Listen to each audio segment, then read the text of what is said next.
আসসালামু আলাইকুম students, campus laboratory high স্কুলের পক্ষ থেকে সবাইকে আন্তরিক শুভেচ্ছা অভিনন্দন। সো ভিডিওর থাম্বনেল দেখে তোমরা বুঝতে পারছো আজ আমরা কি নিয়ে আলোচনা করব। হ্যাঁ, আজ আমরা তোমাদের দেখাবো নবম দশম শ্রেণীর পদার্থবিজ্ঞান বইয়ের পঞ্চম অধ্যায়ের অর্থাৎ পথের অবস্থা ও চাপ এই অধ্যায় থেকে একদম লাস্ট টপিক, শেষের টপিক, যে হুকের সূত্র। এই হুকের সূত্র ব্যাপারটা আসলে কি, এবং আজ এই হুকের সূত্র থেকে আমরা প্রমাণ করব যে T by A equals to Young's modulus L বিয়োগ L not by L not. ব্যাপারটা বুঝতে হলে ভিডিওটি না টেনে সম্পূর্ণভাবে দেখতে হবে ইনশাআল্লাহ। So look at the board. দেখো, আমি তোমাদের বোঝার সুবিধার্থে এখানে লিখে রাখছি যে হুকের সূত্র। যে হুক কি বলেছে, যে স্থিতিস্থাপকতা সীমার মধ্যে পীড়ন বিকৃতির সমানুপাতিক, অর্থাৎ স্থিতিস্থাপকতা সীমার মধ্যে পীড়ন বিকৃতির সমানুপাতিক। অনেক স্টুডেন্ট কোশ্চেন করতে পারে যে স্যার স্থিতিস্থাপকতা ব্যাপারটা বুঝি না, অর্থাৎ হোয়াট ইজ ইলাস্টিসিটি বা হোয়াট রিফার্স ইলাস্টিসিটি বা হোয়াট মিন্স ইলাস্টিসিটি।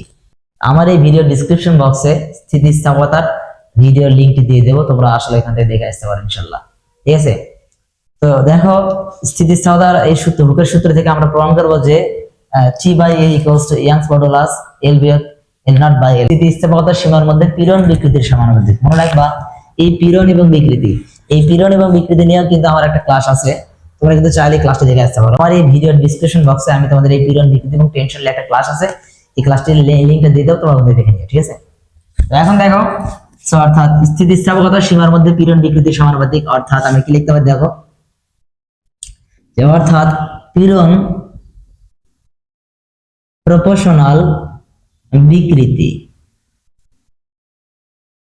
সো আমরা কিন্তু দেখে আসছি যে আমরা ইতিপূর্বে ভিডিওতে বা ইতিপূর্বে ক্লাসে দেখে আসছি যে পীড়নের স্ট্রাকচারটা কি ছিল।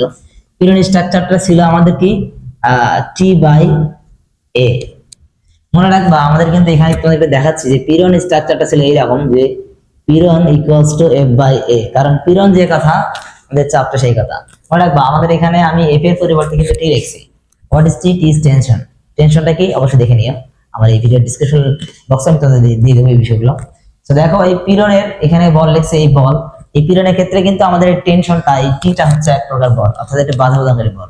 তো আমি এখানে এফ এর পরিবর্তে এ লিখছি, কোনো সমস্যা নেই। ঠিক আছে, সো দেখো প্রপোর্শনাল বিকৃতির স্ট্রাকচারটা তোমরা জানো, যে বিকৃতির স্ট্রাকচার আমি তোমাদের লিখে দিয়েছি। দেখো, যে বিকৃতির স্ট্রাকচারটা ছিল এইরকম, আমাদের যে বিকৃতি ছিল এল বিয়োগ এল নট বাই হচ্ছে আমাদের এল নট। সো বিকৃতি সেটা কি, এল বিয়োগ আমাদের হচ্ছে এল নট বাই হচ্ছে এল নট। সো লক্ষ্য করো, আমি কি রাখলাম, টি বাই এ কে রাখলাম এখানে সমানুপাতিক চিহ্নকে তুলে দিলাম, আমি তুলে দিলে একটা সমান চিহ্ন দিতে হয়। এবং যদি কোনো সমীকরণ থেকে সমানুপাতিক চিহ্ন বা প্রপোর্শনাল চিহ্ন উঠে যায়, তোমরা জানো সেখানে একটা ধ্রুবক হয়। সেই ধ্রুবক স্বরূপ আমি দিলাম এখানে জাস্ট ওয়াই। এখানে ওয়াইটা হচ্ছে ইয়াংস মডুলাস। ঠিক আছে, ওয়াইটা হচ্ছে ইয়াংস মডুলাস। সো তাহলে এল বিয়োগ এল নট বাই হচ্ছে আমাদের এল বিয়োগ L not by L not, just proof. অর্থাৎ আমাদের হুকের সূত্র থেকে আমরা পাইলাম হচ্ছে কি, যে T by A equals to Young's modulus L বিয়োগ L not by L not. আশা করি বুঝতে পারছো। আজকের ক্লাস এই পর্যন্তই, দেখা হবে অন্য কোনো ক্লাসে। সে পর্যন্ত ভালো থাকো, সুস্থ থাকো। ধন্যবাদ সবাইকে। আসসালামু আলাইকুম।